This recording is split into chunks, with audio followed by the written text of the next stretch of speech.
On a stormy night in the Demon Lord's castle, the ruler summoned his 4 generals: Ermender, the flaming Gat; Sylphid, the storm conjurer; Jinnum, the edgy emo knight; and an unexpected newcomer, the guardian deity of water summoned from another realm. To everyone's shock, the chosen one was an average loser, smelly Salaryman, Uchimura. Uchimura's life had been far from extraordinary. After graduating, he tirelessly job-hunted until landing a position. Despite his efforts, his boss dismissed him as a failure, just like how your parents viewed you. Though Uchimura was sent abroad to oversee the construction of a factory, a daunting task he managed to complete despite being overwhelmed. Yet, instead of recognition, he was given another challenging project. Exhausted and disheartened, Uchimura found himself sitting by the roadside, sighing deeply, until his ticket to a new life accident catapulted him into this new world. Unlike the typical isekai hero welcomed by goddesses or priests, Uchimura landed directly in front of the Demon Lord, who stood there menacingly. The Demon Lord wasted no time explaining his purpose. He wanted Uchimura to serve as one of the big 4 generals in his army, even giving him the title of overseas expatriate. Uchimura was baffled as to why the Demon Lord chose someone like him when there were clearly better options. The Demon Lord, however, revealed that he had conducted an extensive background check and was impressed by Uchimura's unacknowledged achievements and relentless work ethic. While flattered by the recognition, Uchimura still hesitated to join. The Demon Lord sweetened the offer with enticing perks: a generous salary, the authority of a company director, the freedom to assemble his own team, and some snow demon cheeks to clap. As a final assurance, he promised that if Uchimura refused, he would safely return him to his world, even though he would be presumed dead. Touched by this unexpected respect, Uchimura was tempted but doubted his worthiness due to his past. Sensing his hesitation, the Demon Lord dismissed Earth's critics as fools who failed to value hard work.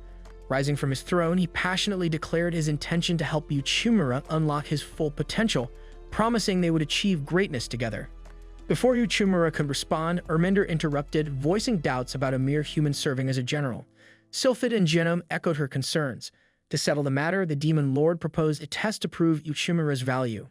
Disregarding orders, Ermender attacked Uchimura with overwhelming power, knocking him unconscious. The Demon Lord intervened, clarifying that Uchimura's strength lay in his intellect, not physical prowess. He revealed his plan to unite nearby races, such as salamanders and werewolves, but lacked skilled negotiators for the task. To test Uchimura, he assigned him to persuade the Minotaurs to join the demon army. Reluctantly, Uchimura prepared for the mission, accompanied by Ermender. Along the way, she mocked him relentlessly, calling him slow and feeble. Though intimidated, Uchimura recalled the Demon Lord's words and resolved to prove himself. When they reached the Minotaur chief's chamber, the massive doors alone nearly shattered Uchimura's resolve. Ermender teased him, warning of the Minotaur's aggression, but opened the doors herself. Summoning his courage, Uchimura entered only to be greeted by the sight of no other than her glorious mother. Ermender stepped forward, claiming she could handle the negotiation. However, her confidence quickly unraveled into chaos as her brash approach turned the discussion into a heated argument. The chief, Lord Talius, eventually threw them out. Ermender tried to save face, insisting her strategy was effective and that Talius simply refused their terms. Exhausted but undeterred, Uchimura decided it was up to him to prove his worth and succeed where others had failed. Hearing the Minotaur chief's angry grumbles, Uchimura decided to withdraw temporarily and return later with a plan. Haunted by the intimidating image of Talius, Uchimura struggled to focus. At a nearby bar, memories of his Salaryman days surfaced. Clients who repeatedly said no but eventually agreed after persistent efforts. Inspired, he finished his drink, resolved to approach Talius again with a fresh strategy. Meanwhile, Ermender reported Uchimura's supposed failure to the Demon Lord, who urged patience. Skeptical, she hurried back to Talius' chamber, where she found Uchimura holding a sack of hay he referred to as trash.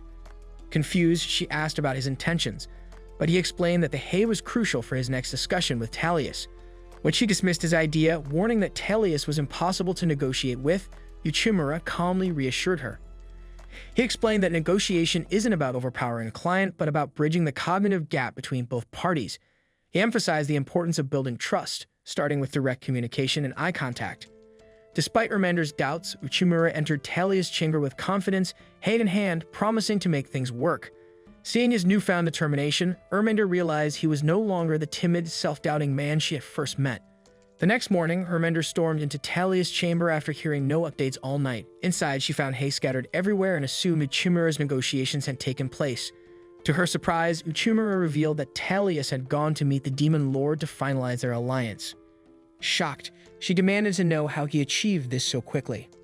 Uchimura explained that Talius had always been open to negotiations, but is secretly at Sunday rejecting offers to test Erminder's resilience. Her impatience and tendency to storm off had led her to believe negotiations had failed each time. Uchimura, however, had taken a different approach. He spent the night understanding Talia's concerns and using calm, persistent dialogue to build trust and find common ground. Later, Talius and the Demon Lord returned, confirming the alliance. Talius apologized for his earlier hostility and praised Uchimura's skillful handling of the negotiations. Offering a firm handshake, he expressed his gratitude. Impressed, the Demon Lord declared Uchimura's test a success and officially appointed him as one of the Big Four generals. As a symbol of his new position, the Demon Lord gave Uchimura a golden bracelet, marking the beginning of his role as the kingdom's overseas envoy. Though Erminder still harbored doubts about Uchimura's abilities, she begrudgingly acknowledged his achievement. With many negotiations ahead, the two set off together. Watching their budding teamwork, the Demon Lord felt hopeful that Uchimura and his generals would bring his army closer to its ultimate potential. Uchimura is beginning to adjust to his role as a demon general. It's nice to have his own office and a supportive superior, but this place still feels unfamiliar. Since he's now officially one of the generals, he decides to introduce himself to the others. He heads to Sylphid's room, knocks, and is surprised when a girl answers. She introduces herself as Sylphid's assistant and informs him that Sylphid is too busy to meet. Though disappointed, Uchimura understands and plans to try again later. Before he can leave, Erminder approaches with urgent news. The Demon Lord has a task for him. The Demon Lord wants Uchimura to help secure support from nearby demi-human nations to strengthen the demon army. Among them, the Ogre tribe is key, as their military power rivals that of the demon army. The Demon Lord aims to negotiate an alliance, but the Ogres are known to be tough negotiators. However, with Uchimura handling the situation, the Demon Lord is confident an agreement will be reached and grants him full authority on the matter. Erminder offers to accompany him to the Ogre tribe. However, Uchimura insists on meeting Jinum first, as she leads the demi-human division and may have useful information about the Ogres. Erminder agrees but refuses to approach Jinum due to a long-standing grudge, instead offering to check on the carriages while Uchimura speaks with her. He then heads to the training grounds, where Jinum is overseeing a session. There, Uchimura is impressed by the combat skills and high morale of her men. After the training, Uchimura asks about the Ogre tribe, but she reveals she doesn't know much, only that their leader, Ogre, is difficult to communicate with, making negotiations challenging. She offers no further help, stating she'd never work with Erminder, and asks Uchimura to leave. As he turns to leave, Uchimura is surprised to see Erminder behind him and questions why she's there and why she's upset. Erminder explains she came to check on him after finishing with the carriages but can't hold back her frustration on seeing Jinum. Eventually, Uchimura and Erminder reach the Ogre's castle but are stopped at the gate and told to wait for permission to enter. Erminder finds it absurd that they are kept outside so long, but Uchimura, familiar with this tactic, explains that Ogre is trying to throw them off and disrupt negotiations. Erminder struggles to hold her temper, but before she acts, Ogre's assistant arrives and allows them inside. As they enter, Uchimura notices how worn the Ogre's armor looks. In the throne room, Erminder begins to speak, but Ogre interrupts, dismissing them. He declares he won't listen unless they surrender, demanding they kill their leader, the Demon Lord, as part of the deal. Erminder is furious and ready to explode, but Uchimura grabs her hand, urging her to stay calm. He explains that Ogre is baiting them and that reacting angrily would play into his hands. Uchimura politely informs Ogre that they'll step outside for a brief conversation. Outside, Erminder vents her frustration, cursing Ogre, but Uchimura reassures her that they must stay composed. Ogre's provocation is a tactic to avoid negotiations while blaming the failure on them. Now that she understands Ogre's intentions, Erminder tries to calm herself, though she remains upset by his insult to the Demon Lord. Suddenly, the Ogre's daughter, Oral, appears and introduces herself. She asks for their help in confronting her father and leads them to an empty room. There, she explains the Ogre tribe's dire situation. Their influence and strength among the demi-humans are fading, and many are struggling to find food. But Uchimura and Erminder had already sensed something was wrong from the Ogre's worn equipment and the cold atmosphere in the castle. Oral then reveals that Ogre is ill and his condition is worsening. If he dies under these circumstances, it could spell the end for the tribe. Desperate, she asks Uchimura for help. Though sympathetic, Uchimura scolds her for revealing such critical information so easily. As the chief's daughter, she must be cautious about whom she trusts. Oral insists she trusts Uchimura's character and then makes a shocking request. She asks him to marry her to save the tribe. Uchimura is stunned while Erminder fumes with anger. Oral, however, is serious. She believes that marrying someone as capable as Uchimura is the only way to secure the tribe's future. Uchimura tries to dissuade her, but Oral is determined, even offering to marry him immediately. Erminder firmly stops her. That night, Uchimura reflects on how to navigate the precarious situation. The ogres refuse to negotiate and the pressure is mounting. To clear his mind, he decides to visit a bar. Uchimura sat alone, observing as an imagined version of Erminder argue with the bartender over whether gorillas or lions were cooler. While Uchimura knew a gorilla would easily defeat a lion, Erminder insisted lions were superior because their group is called a pride. The debate snapped Uchimura out of his trance, and he devised a clever plan. The next morning, Uchimura woke Erminder early, apologized for the previous day, and asked for her help with a negotiation. Their first stop was crucial. If successful, it would lead Ogre to request a meeting. A week later, Uchimura and Erminder were summoned to the chief's throne room. As anticipated, Ogre was enraged upon learning that the other tribes had allied with the demon army. A week earlier, Uchimura had shared his strategy with Erminder. Instead of trying to convince the Ogre tribe directly, they would recruit smaller tribes. These tribes, struggling with food shortages, could be swayed with offers of support. Erminder doubted the plan's success, but it worked remarkably well.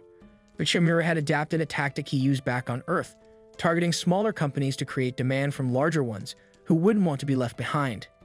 The alliance between the surrounding demi-humans and the demon army triggered a reaction from Ogre.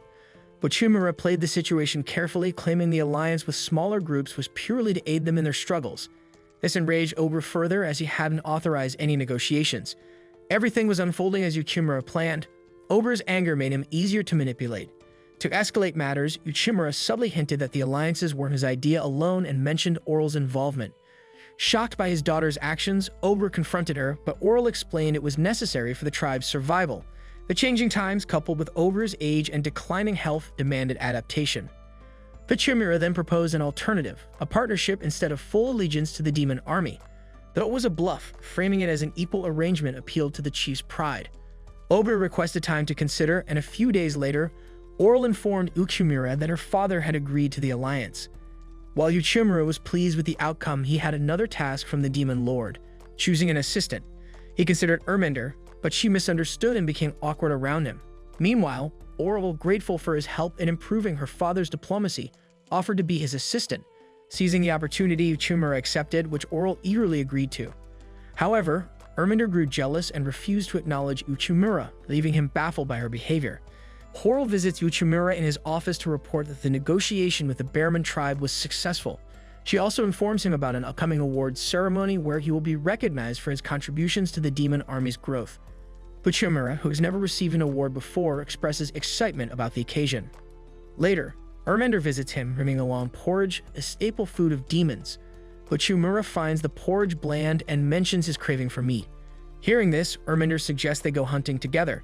She also reveals that they have received a request to eliminate a dangerous magical beast that has killed 5 demi-humans. The orcs had attempted to deal with it but found it too strong, prompting them to seek the demon army's assistance. As they search, Erminder points out some mushrooms and explains that the orcs were attacked while trying to gather them. Suddenly, the beast appears behind them, startling Uchimura.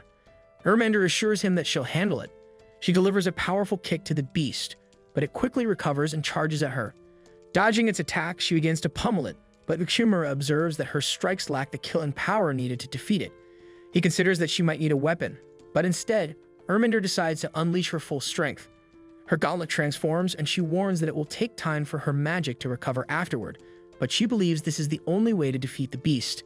As it charges again, she grabs its tusks, twists its body, and kills it instantly. They bring the beast's remains to the orcs, who celebrate its defeat. One of the orcs offers Erminder the beast's leg, and Uchimura asks if she can cook it. She confidently says she can, planning to grill it over the fire. Expecting a well-prepared steak, Uchimura is shocked when she simply blasts the meat with her flames and declares it ready. Despite his skepticism, he tries the burnt meat and finds it nearly inedible. Spotting an oven nearby, Uchimura asks about it, but Erminder explains that it's expensive and resources like salt are scarce, making proper cooking a challenge. Undeterred, Uchimura decides to use the oven to cook the meat himself. Once prepared, he serves it to everyone, and they are amazed by how delicious it tastes. He offers to teach them how to cook properly, but Erminder warns that this could lower the status of the Big Four.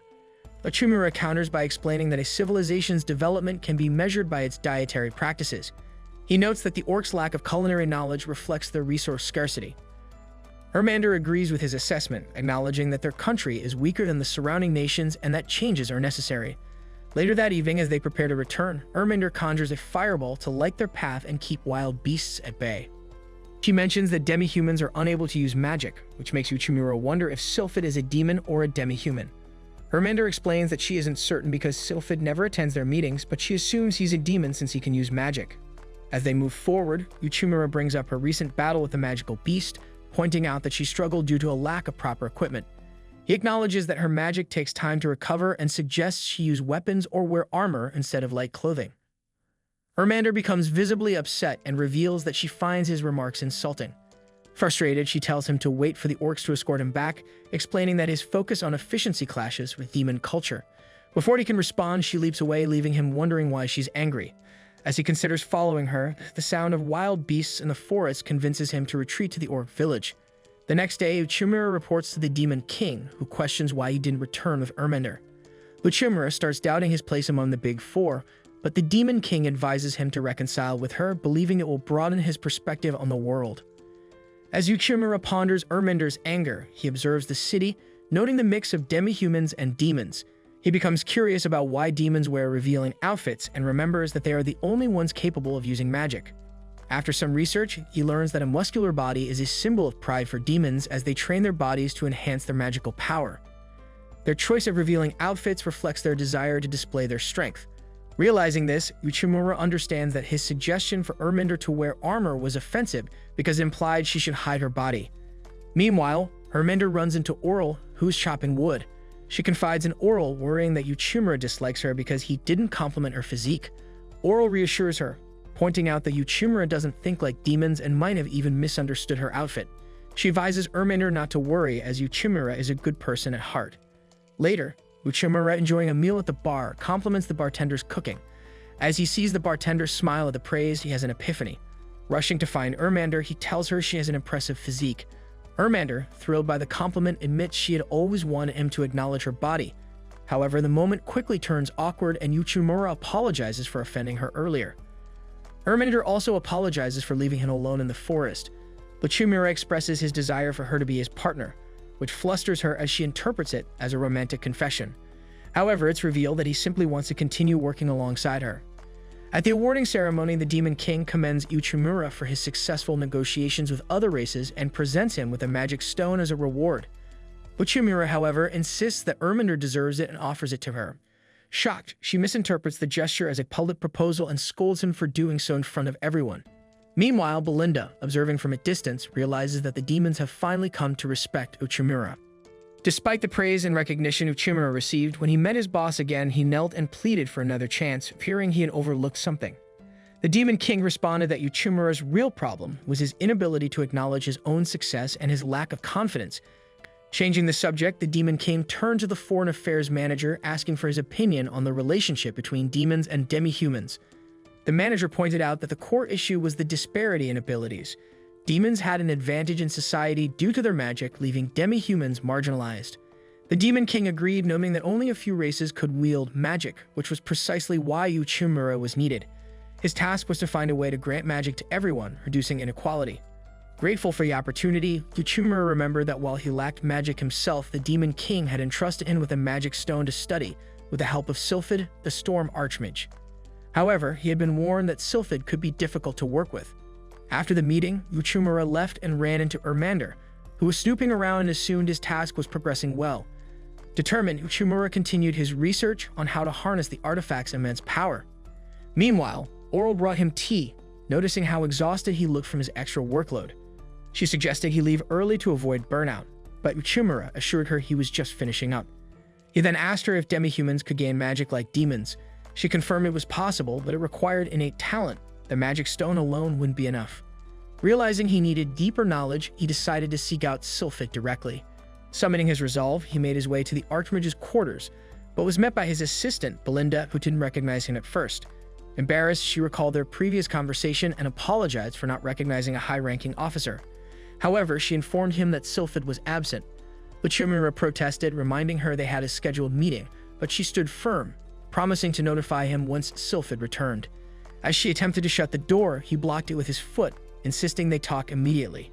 Meanwhile, Herminder continued watching from afar, irritated at the sight of Uchimura entering another woman's room. Belinda, growing impatient, urged him to be quick as she had other responsibilities.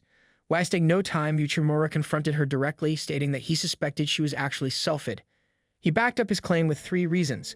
First, she wore glasses, which was unusual for demons known for their exceptional physical abilities, suggesting they were merely for show. Second, there was no Belinda listed in the demon army's records. Third, their boss had warned him that Sylphid might disguise himself to avoid work. Cornered, Belinda finally admitted the truth. She was indeed one of the 4 generals. Uchimura then asked why he was hiding and dressing as a woman. Sylphid explained that in his true form, people constantly bombarded him with work. Plus, he had no interest in collaborating with humans, even under orders, since he had already dealt with a troublesome magic stone before and had no desire to do so again. However, since Uchimura had seen through his disguise, Sylphid decided to humor him. He placed a device on the table, its base made of a black mineral that conducted magic efficiently, embedded with yellow stones that allowed various spells. Sylphid had spent years developing it. Uchimura was eager to mass-produce it, but Sylphid warned him that each unit cost 10 million due to the rarity of magic stones. His final advice? Just give up. There was no feasible solution. Refusing to accept defeat, Uchimura devised a plan to outmaneuver the cunning mage. He realized costs could be drastically reduced by using a single magic stone instead of multiple ones, even if it meant the device could only cast 1 spell instead of several. The concept intrigued Sylphid, as it mirrored a strategy Uchimura had seen in his own world, where companies would remove features to create a cheaper version of a product. Sylphid agreed that simplifying the design would make the device more affordable, noting that no one had thought of it before. Seizing the opportunity, Uchimura handed his magic stone to the mage, requesting a prototype. Rising to the challenge, the Storm Archmage revealed a hidden workshop and declared that he would work through the night, dragging Uchimura along as his assistant. Meanwhile, outside, impatient and bored Ermander pounded on Sylphid's door, demanding someone open it. By morning, Uchimura was completely drained, while Sylphid beamed with pride at their success. He named the new invention Rosmarin, a single-spell magic stone now viable for mass production. Despite the sleepless night, the mage was eager to test it, volunteering Uchimura as the first subject. Barely functioning, Uchimura begged for a break, and Sylphid generously granted him exactly 1 hour. Exhausted, Uchimura dragged himself toward the door, desperate for a quick meal and some rest. Before he could leave, Ermander suddenly burst in, demanding to know why he had spent the night there. Her plan to interrogate him backfired. Just then, Sylphid, now clad in full Archmage robes and speaking in a deep, authoritative voice, commanded Ermander to take her chaos outside. Confused, she demanded to know where the woman had gone, but Sylphid insisted that it was just him and Uchimura. Amid the commotion, Lilim and Oral rushed in, calling for Ermander and Uchimura. A massive flock of enraged birds was attacking nearby villages, and the Demon King had ordered them to respond. Ermander was assigned to protect 3 villages, while Sylphid saw this as the perfect opportunity to test Rosmarin. Taking the new device to an open field, the mage prepared for a live trial. As some curious villagers wandered too close, Uchimura warned them to step back.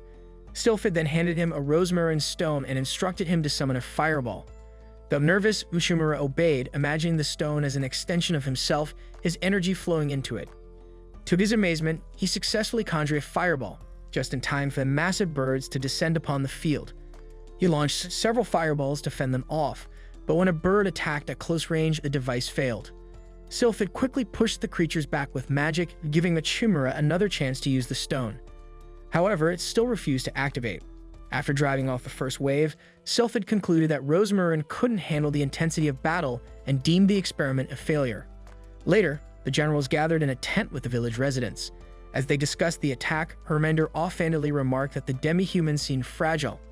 In response, Sylphid removed her helmet, revealing her face, and explained that while the villagers were weak and lived in poverty, they remained kind and joyful.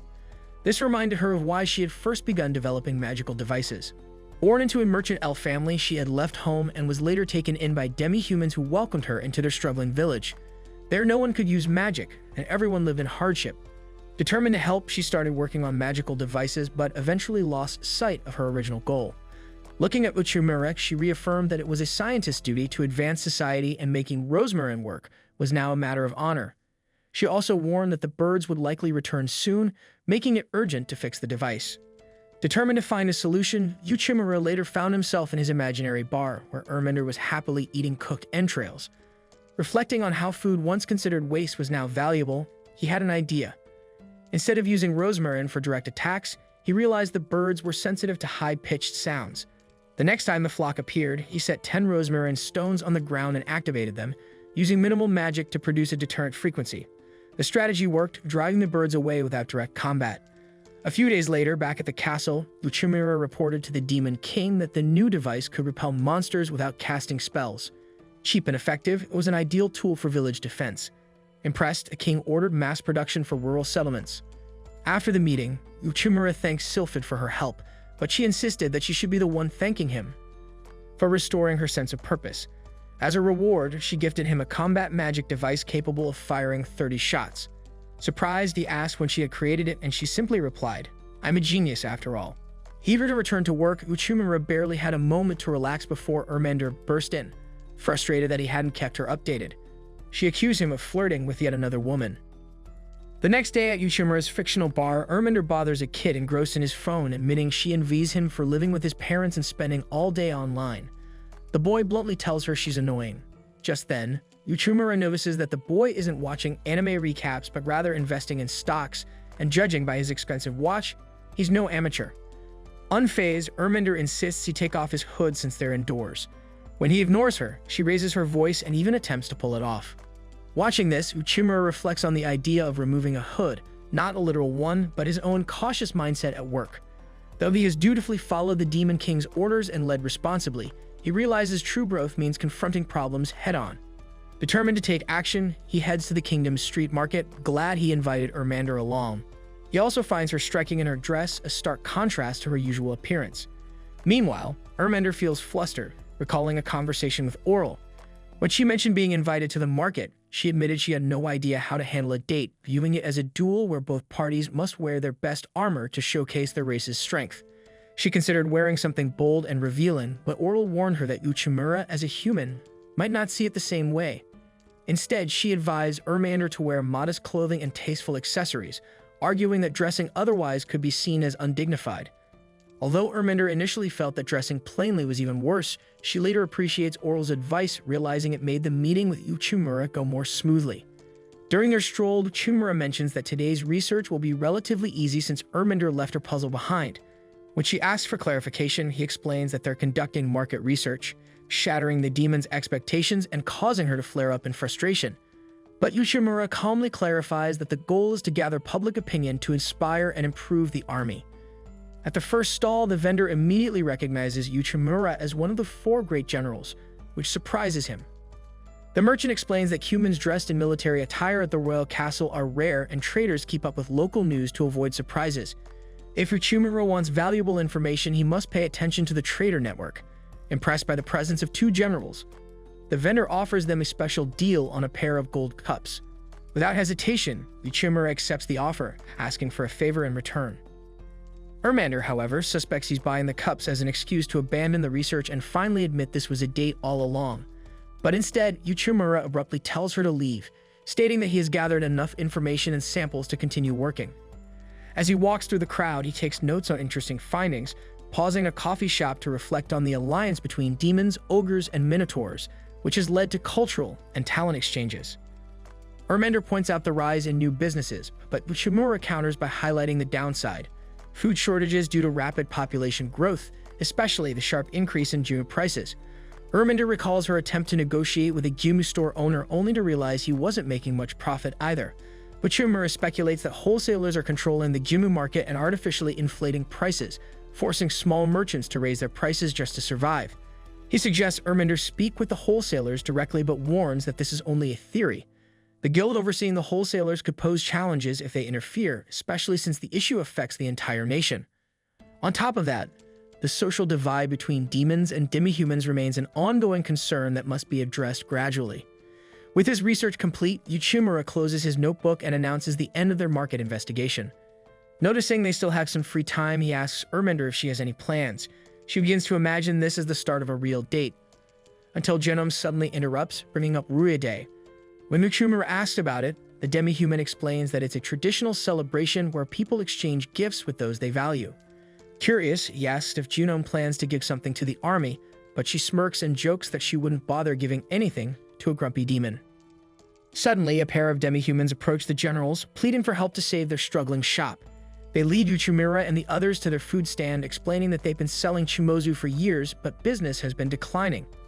A merchant named Budagarian suggested they lower their prices to stay competitive. Trusting his advice, they took a large order from him and worked tirelessly to fulfill it. However, on the day of delivery, Budagarian claimed he hadn't realized chumozu needed to be eaten the same day and refused to accept the order, leaving the couple with a massive loss. Hearing this, Junome comments that Uchimura is not only skilled in negotiations but also an excellent cook, so he might have a solution. But Uchimura samples a chumozu from their tray and quickly decides to help.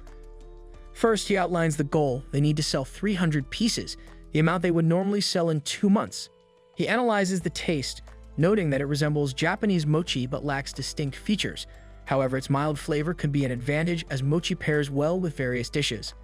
To determine the best way to market it, Uchimura learns that their primary customers are older, but this group doesn't actually enjoy chumozu. He advises the vendors to develop a new recipe while sending Ermander to visit other shops for inspiration. Later, Uchimura returns to the market, gathers a crowd by beating a drum, and announces a Ruya Day event featuring traditional games like target shooting, beetle wrestling, and hit the mole. But Uchimura then shares the legend behind Ruya Day, a tale of a beautiful girl and a chumozu vendor who fell in love. However, a jealous king forcibly separated them. Despite this, they continued meeting in secret on nights of the new moon. One such night during a Ruya festival, they shared chumozu and wished to be together forever. Moved by their love, the gods granted their wish, transforming them into stars and letting them live together in the heavens. Uchimura then adds that tonight is also a new moon, encouraging everyone to share chumozu with their loved ones and make a wish. Seeing the public's enthusiastic response, Uchimura recalls how asking Junome about Ruya Day and blending it with festive elements from Christmas and Halloween was key to making the event a success. He then challenges the couple to reveal their new chumozu recipe, now featuring vibrant rainbow colors. Young customers eagerly buy the treat, and Ermander realizes that repositioning the target audience was the key to reviving sales. As time passes, old markets can fade, but attracting a new demographic can breathe life back into a product. Sales soar, and Uchimura even dreams of expanding into a chain of chumozu shops. After a while, the grateful couple thanks Uchimura and Ermander for their help. However, Uchimura points out that Ermander also played a major role by promoting the shop during the event, though she finds it irritating when he mentions her rival. He adds that her efforts have helped shift many demi-humans' perceptions of demons. In gratitude, the couple presents them with a special collection of rainbow-colored chumozu. As they sit together, Uchimura finally reveals the reason he purchased the gold cups earlier. Ermander, feeling a moment of anticipation, wonders if this is the proposal she has been waiting for. Unsure of what to do, she decides to let things play out naturally. However, when Uchimura remains silent, she awkwardly asks what he would wish for while eating chumozu. Without hesitation, he replies that he hopes their next mission succeeds. Frustrated, Ermander scolds him for being a workaholic. Upon returning to the castle, the foreign affairs manager reports to the supreme leader about his research on a neighboring nation known as the Land of Gold, famous for its vast gold reserves. He proposes targeting the land for trade, emphasizing that dealing with wealthy nations is crucial for military strategy. The council suggests offering rosmarin as a trade good, but Uchimura firmly insists that such technology should remain a secret. The Lord argues that their discoveries are unique and nearly impossible to replicate, believing their talents, including Uchimura's, will ensure their success. However, the Demon King warns them to proceed with caution, as the ruler of the Land of Gold is known to be dangerous. The next day, Uchimura reflects on how just months ago he joined the demonic army, and now his first official mission as one of the 4 demons has arrived. While waiting by the carriage, he makes his final preparations. Ermander offers to escort him, warning that the Rampage King, though young and skilled, is notoriously unpredictable. Rumors claim he once fed a merchant to crocodiles for selling fake goods. Despite his unease, Uchimura sticks to his plan and departs alone. Ermander fusses over him like a mother, reminding him to bring his wallet, stop the carriage if unwell, and reject any offered maidens. Hours later, he arrives in the Land of Gold, a bustling and prosperous kingdom. The demonic army, once focused on grain exports, now seeks high-value trade deals to support its growing population. Aware of his mission's significance, Uchimura feels the weight of responsibility as he meets the Rampage King, a young demon draped in gold. As Uchimura kneels and begins his introduction, the king abruptly cuts him off, stating his full name and rank as if insulted by the formality. Chimera notes that the monarch lives up to his difficult and domineering reputation. With blazing eyes, the king demands to know why Chimera hadn't visited sooner, given that his probation in the demonic army ended months ago. The general bows even lower, apologizing while realizing that negotiations are a battle of dominance, one the king refuses to lose. Finally, the ruler gets to the point, asking about Chimera's purpose. The general presents exquisite silver, but the king, offended, obliterates it with lightning. After all, offering silver to the ruler of a land of gold is an insult. Without missing a beat, Chimera bows again and unveils a second gift, the rosmarin, a magical stone that repels monsters. Since only the demonic army has used it, the Rampage Kingdom would be the first outsider to acquire it, a crucial asset for protecting gold mines. The king immediately recognizes its potential, noting that it could significantly reduce the need for heavily armed guards. To test the stone, he releases a giant crocodile at Chimera. Terrified but determined, Chimera activates the rosmarin, regretting that this kingdom offers crocodiles instead of beautiful maidens. Fortunately, the stone works, repelling the beast, which turns toward the king instead. Reacting swiftly, Chimera prepares a fireball, but the king strikes first, frying the creature with lightning. Impressed, he acknowledges Chimera's courage and loyalty, agreeing to purchase the stones. He then places an enormous pile of gold before the general, stating that each bar is worth 7 million G. The king inquires about production capacity, and Chimera guarantees 200 rosmarin within a month. However, the ruler demands delivery within a week, promising great rewards if humans perform well. 3 heaps of gold bars are dumped before Chimera as the king demands all of the demonic army's magical stones. With the deal secured, Chimera must now convince Sylphid to accelerate production. However, she is exasperated. Rosmarin manufacturing is still in its early stages and cannot meet such a massive demand. The Archmage warns that forcing this could destabilize the demonic army. But Chimera, however, notes that resources have stabilized after recovering devastated areas, making it possible to focus on rosmarin production. With no choice, Sylphid reluctantly agrees. Suddenly, a messenger from the Rampage King arrives, placing yet another order for 100 more stones. As Chimera relaxes in his office, Oral serves him tea and praises his success in securing 300 rosmarin orders. Curious about their value, she asks for details, and he informs her that each stone costs 500,000 G, making the total worth 150 million G. Astonished, the Ober marvels at how a human managed such a lucrative deal. Thuma explains that he used the anchoring effect, a psychological tactic where people rely on initial information to shape their judgments. Since magical devices have no fixed market price, sellers can set their own rates. By first presenting the king with expensive silver items, knowing he would destroy them, Chimera created the illusion that whatever came next had immense value. Impressed, Oral promises to fulfill the order. Just then, a servant of the Rampage King arrives with another request minus 100 more rosmarin. But Chimera can already imagine Sylphid's frustration, which is confirmed when she crosses her arms in discontent. However, instead of complaining, she orders more workers to increase production. After intense labor, the first batch of 200 stones is successfully shipped. To further motivate the workers, another 200 are soon sent to the Land of Gold. Reflecting in his office, Chimera realizes that once the rosmarin's magic depletes, replacements will be needed, ensuring a steady demand from the king. Smirking, he envisions himself at a bar in his imagined world, celebrating with food and drinks. He offers the owner a drink, who gladly accepts a scotch on the rocks. However, as Chimera takes a sip, his glass suddenly cracks, snapping him back to reality. At that moment, Oral bursts into the room. Panicked, every rosmarin order has been cancelled. Rushing to investigate, Chimera discovers that a merchant is selling the same goods for half the price. Meanwhile, Oral deals with a craftsman left with unused materials, and elsewhere in the castle, frustrated demihumans complain about outdated weapons, blaming poor budgeting. Some suspect that Chimera has been squandering funds on rosmarin. Jome urges his comrades to stay calm, but whispers spread that business struggles are affecting everyone. Citizens speak of the kingdom's economic hardship. Gold is becoming scarce, forcing some to trade with other currencies, disrupting foreign markets. Seeing the cancelled order, Chimera reflects on his failure, a familiar sense of workplace shame weighing on him. Determined, he reports to the Demon Lord, taking full responsibility. However, the Demon Lord reminds him that mistakes are natural. What matters is making amends. Encouraged, Chimera sets out to apologize to military leaders, but Chimera brushes him off, and Sylphid, absorbed in her book, remains indifferent. As he ponders his next move, he is suddenly captured and tossed into a sack. Moments later, he finds himself outside the castle. Panicked, he escapes and steadies his breath. Nearby, General Ermander offers him some meat. Suspicious, Chimera asks if she's trying to comfort him. Flustered but sincere, she admits that he has been helpful. As they share the moment, a demon moves closer to Uchimura, who allows it. Before she can settle in, Oral arrives with fruit, breaking the mood. Erminder quickly masks her emotions and welcomes him instead. After eating, the girls doze off and Uchimura covers them with blankets, appreciating their friendship. Recalling the demon lord's words, he vows to set things right.